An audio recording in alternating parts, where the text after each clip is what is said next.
कैसे हैं आप लोग? बढ़िया होंगे, उम्मीद है। देखिए, ये आप लोगों के लिए हमने थोड़ा सा प्रयास किया है, हो सकता है कि आपको काम आ जाए। देखिएगा, आज हम लोग जो बुक है मानव भूगोल के मूल सिद्धांत, ये पुस्तक आप लोग देखते ही हैं। इसके अध्याय 3 इसमें मानव विकास दिया हुआ है, उस पर हम लोग चर्चा करने वाले हैं। यहाँ पर जो अध्याय 2 था और अध्याय 3, यहाँ से 9 अंक के क्वेश्चन पूछे जाते हैं। पिछले बार हमने आपको गलती से बताया था कि 9 मतलब अध्याय 2 से 9 अंक का क्वेश्चन आता है, इसको थोड़ा सा ध्यान रखिएगा। 2 और 3 से 9 नंबर का क्वेश्चन आएगा, ठीक है।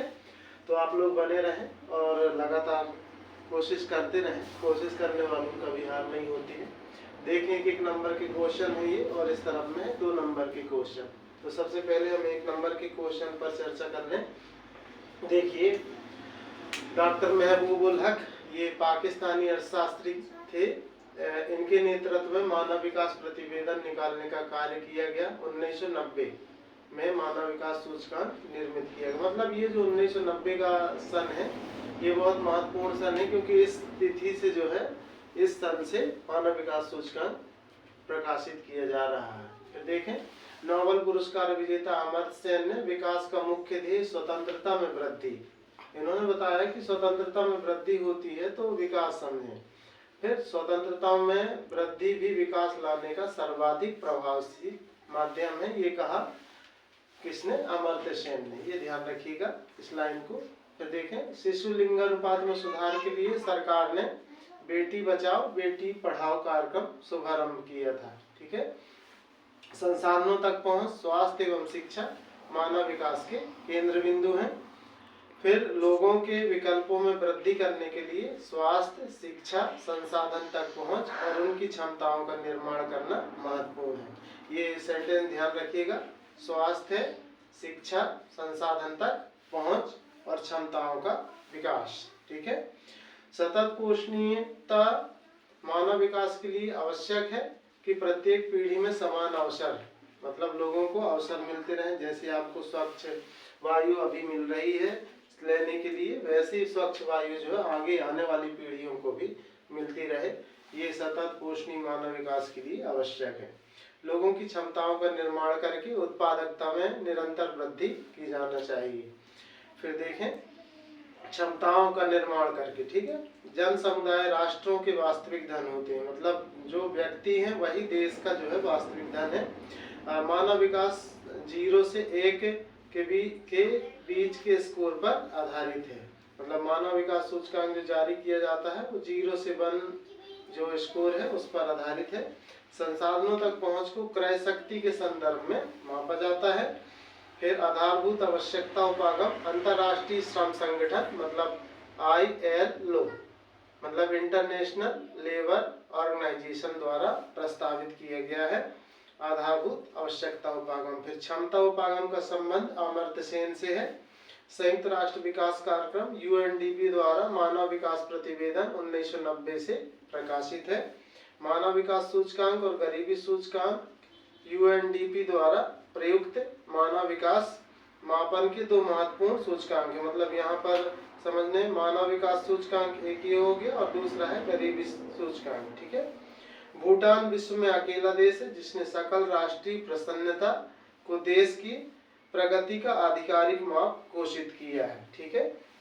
मानव विकास में बड़े देशों की अपेक्षा छोटे देशों का कार्य बेहतर है। इसी प्रकार अपेक्षाकृत निर्धन राष्ट्रों का कोटिक्रम धनी पड़ोसी देशों से ऊंचा है।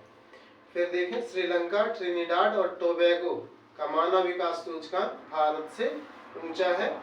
मानव विकास सूचकांक में प्रथम स्थान पर है स्विट्जरलैंड और मतलब अपने भारत का स्थान है 132वां। इसके पहले भारत का स्थान हुआ करता था 131वां, और ये माना गया कि कोरोना महामारी के कारण से जो भारत का स्थान एक पायदान और नीचे चला गया है, और प्रथम स्थान पर पहले नॉर्वे हुआ करता था, वर्तमान में स्विट्जरलैंड हो गया। फिर 1990 में सोवियत संघ का विघटन हुआ था। मानव विकास के उच्च स्कोर वाले देश सामाजिक सेक्टर में अधिक निवेश करते हैं और राजनीतिक उपद्रव और अस्थिरता से स्वतंत्र होते हैं। मतलब जो जिनका स्कोर अच्छा होता है वो देश सामाजिक सेक्टर मतलब शिक्षा, स्वास्थ्य, परिवहन इन पे ज्यादा खर्चा करते हैं। और मानव विकास में जो निम्न स्तरों वाले देश हैं वो प्रतिरक्षा मतलब गोला बारूद खरीदेंगे, तोपें खरीदेंगे, मतलब इनको सुरक्षा का डर होता है, इसके कारण से सबसे ज्यादा खर्च जो है ये प्रतिरक्षा पर करते हैं। ठीक है, आगे हम आगे बढ़ते हैं 2 नंबर के क्वेश्चनों पे। तो देखिए आप लोग, वृद्धि और विकास इनका साथ साथ नाम लिया जाता है।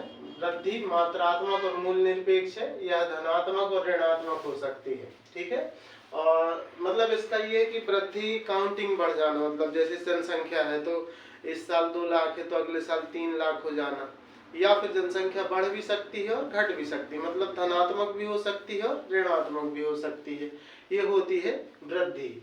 ठीक है, इसका संबंध मात्रा से होता है। ठीक है, और विकास जो होता है इसमें गुणात्मक परिवर्तन है जो मूल्य सापेक्ष होता है। विकास का संबंध सकारात्मक वृद्धि से होता है। जैसे कि अगर हम देखें उदाहरण के रूप में किसी नगर की जनसंख्या बढ़ जाए, ठीक है, या कम हो जाए तो इसको अपन बोलेंगे वृद्धि।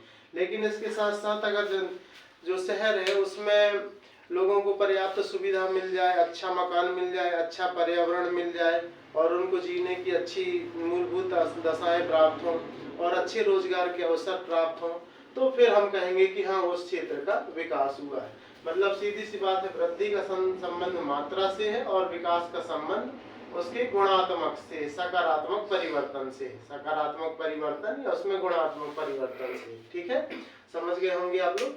देखिए, मानव विकास के आधारभूत स्तंभ है 4: समता, सतत पोषणीयता, उत्पादकता और सशक्तिकरण। इनको आप लोग थोड़ा सा डिटेल में समझ लीजिएगा क्योंकि ये 3-4 नंबर के क्वेश्चन पे भी पेपरों में देखने को मिल जाता है। तो इसका वीडियो भी हमारे चैनल पे उपलब्ध है, अगर आप चाहें तो लाभ ले सकते हैं।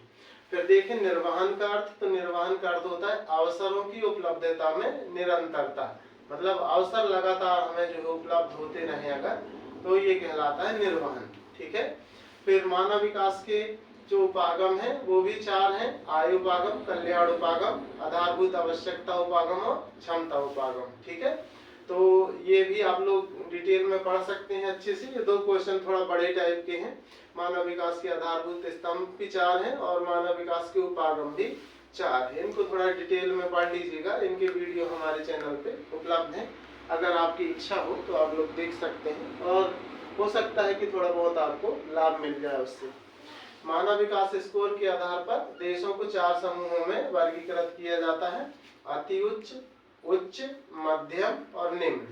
तो अति उच्च का जो स्कोर है वो 0.800 से ऊपर होता है और उच्च जो होता है इसका जो स्कोर होता है 0.700 से 0.799 के बीच होता है और मध्यम का जो स्कोर होता है वो 0.550 से 0.699 के बीच में होता है और निम्न स्कोर होता है 0.549 से नीचे। ठीक है, तो ये हमने कुछ चीजें आपकी पुस्तक से छांटा था आपके लिए, काफी महत्वपूर्ण है।